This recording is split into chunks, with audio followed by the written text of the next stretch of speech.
Hi everyone. Here's my dad. He's born in 1945. He was 9 and 10 years old when he had these cards, and he's being reunited with them. 1954 and 55 tops. His mom threw him away when he went to college. We'll let him talk a little about him. Hello.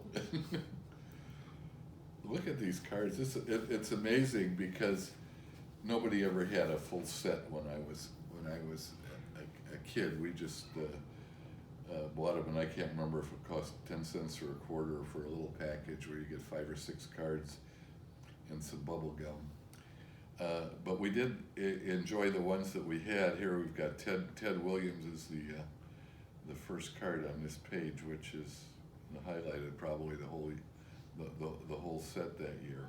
No, he was. I was thinking you were going to go to Willie Mays because that was the year he made the catch and the MVP and everything. Well, I don't see Willie on He's page. further in there, Yeah. But Hank Aaron's the highlight now. But and in '54, I don't think any. Do you know who Hank Aaron was when you were 9 years old? He was nobody then, right? Because that was his first year. Well, I don't remember exactly, but I remember what a great player he was. And he starting off. He was even a big deal when he started off. Well, I can't remember the difference between when I was 9 and when I was 10 or 11 or 12 or exactly. Probably not. Or exactly what. I'm lucky I could but I do remember Hank Aaron being a great player. And of the great black players of the time, Jackie was kind of over and done. I'm not sure exactly when. That was towards the end of him. When I was playing, yeah, he was still playing, but he stopped in '56.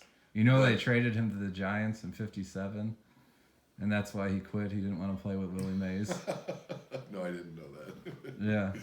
I didn't. And maybe I knew he that was at old the time, then too. Maybe I knew that at the time, but I had forgotten it. But I'm trying to remember the great black players. Monty Irvin here played outfield for the Giants, and I was a Giants fan, so that's why. Living in Northwest Indiana, why would I be a Giants fan?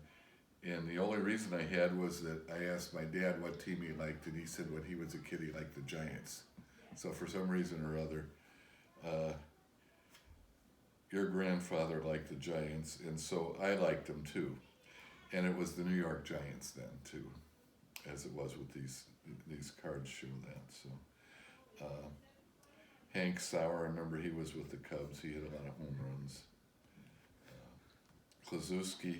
Ted Kluszewski for the Reds, Cincinnati Reds. He and here it was the Red Legs. I don't think they call them the Red Legs anymore, but he was this real muscular guy, tremendously muscular guy, and they were cut off. Their jerseys had no sleeves. He made them famous. Yeah. They made them just for him, right? Yeah, right. Exactly. That was the only team that had that. Let me see. Harvey Haddock's pitcher. I remember that. He was toughy. 15 perfect innings, I think.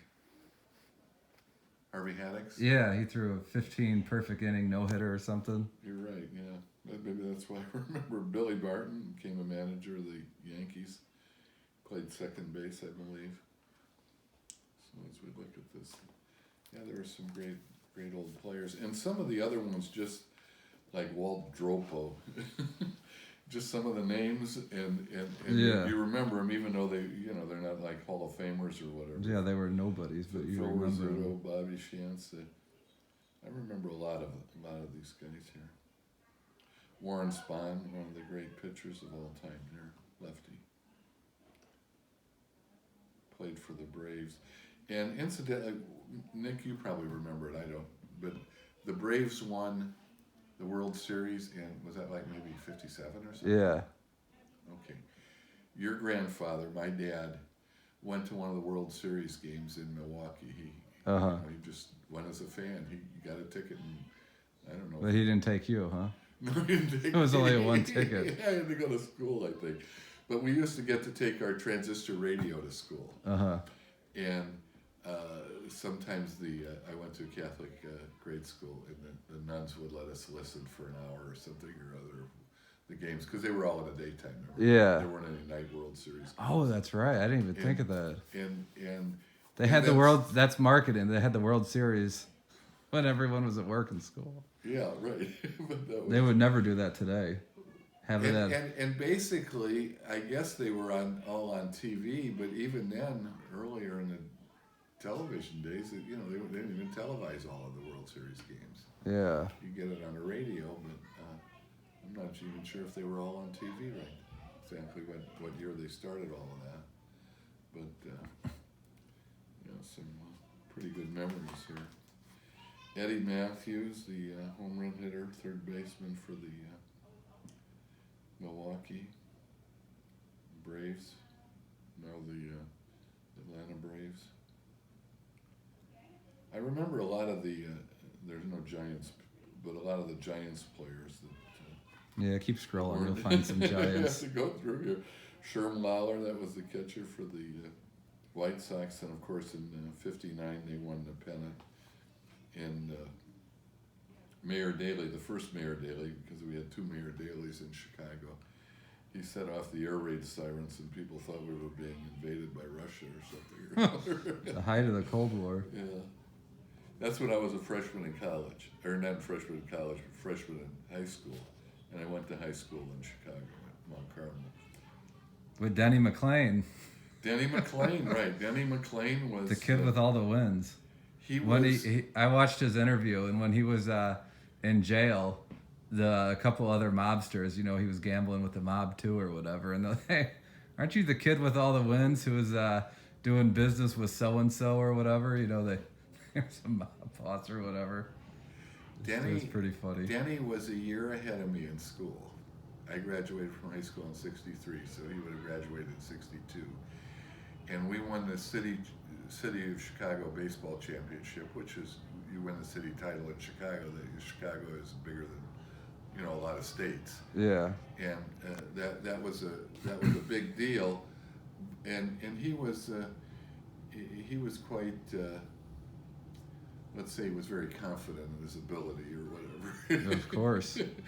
And I always kind of wondered, baseball isn't that big a deal in high school. It's football and basketball. Nobody really cares at the time about baseball, even though we had a nation full of kids that played baseball when they were little and baseball fans.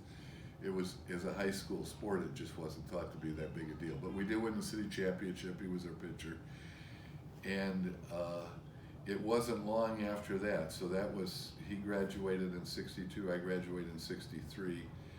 And '68, I went to Vietnam. And by then your cards were already thrown away. The cards were gone or whatever. Who knows what happened to them. But when I was in Vietnam, the Tigers played the Cardinals in the World Series, and Denny McLain was... That was the 31 wins year. Right. He had 30, I know he won 30. It was 31. Okay, and he was pitching. But who's the other pitcher? The guy. Somebody got 3 wins for him. Bob Gibson. Gibson. Yeah, Gibson got 3 wins. I think. Was it Gibson?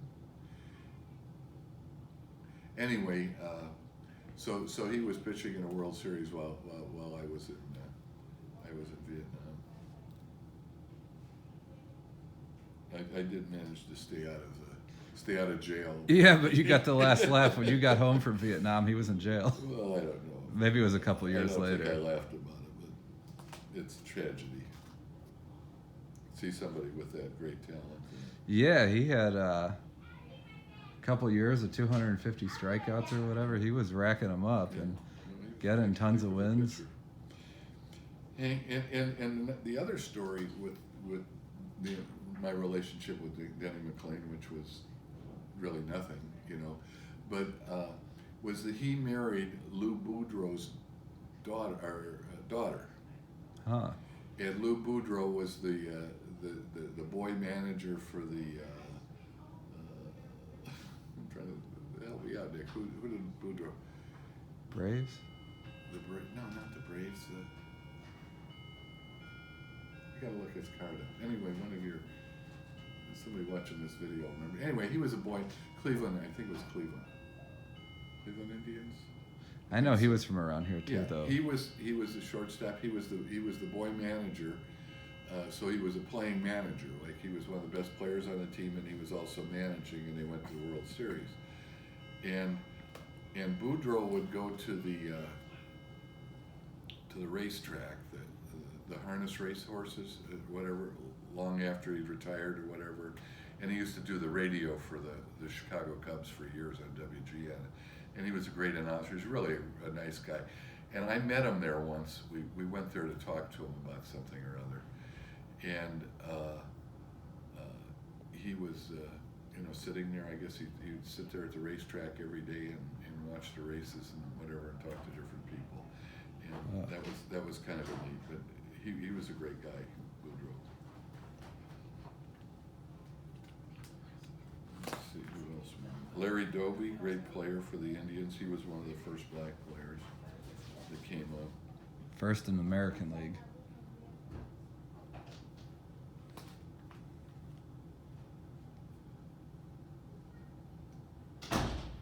Andy Pafko, outfielder for the Braves. And it was funny, I've had many different careers and jobs, but one of them was tending bar. And one of my regular customers who would come in inebriated often, wonderful person too. And he would always tell me about Andy Pafko. That was his favorite baseball player from when he was a kid. Out of everyone to Andy pick. Pafko. Nick, do you remember Andy Pafko? He was my favorite. And he's the first card Topps ever made. The set with the expensive mantle, 1952. Pafko's number 1 in that set. And that card's worth a lot of money. I'm looking here if it says it here, but I think he played for the Cubs for a while. Or was on. He might have. And they traded him, I think. He's from Chicago. Oh, he is? Yeah. And anyway, great name. Just like Dizzy Trout. That 1954 was the year he retired. Or 53 was the last year they had a card of him. Okay, this is a guy that I'm not positive about, but Roy Face, pitcher for the Pirates. Uh-huh. And I think he became a relief pitcher, if I'm not mistaken. And He was kind of a when they went to the minor World star. Series or something or other. Yeah, he was. there weren't a lot of guys that were relief pitchers that were really thought of as I think he had a lot of junk. great players. He, when Ernie Banks died, we live in Chicago and everyone was telling stories. Some guy your age said he went to a game and Roy Face threw it right at his head and knocked him out. And then he got up and hit a home run the next day. And we've got Ernie's card right here. Yeah. For the Cubs. That's year 1 for Ernie. Your mother. And then Willie's on top of him. Was well, there's Willie up there. Yes, look at that. Yeah, Anyway, and that was Willie's big year, his best year. Yes. The year he made the catch. For all of your video watchers here, that they should know that your mother was a lifelong Cub fan, Chicago Cub fan, and her dad, your grandfather, used to take. There were 5 sisters in her family. Used to take all 5 of them up there to Wrigley Field from Northwest Indiana for Sunday doubleheaders. And they would do that many times. And Willie was just great. And I remember I went to, I saw Willie play when he was just finishing up his career. That's when I was just before I went to Vietnam, I was in Southern California. And a girl I knew that had her dad had season tickets, and we went to one game there.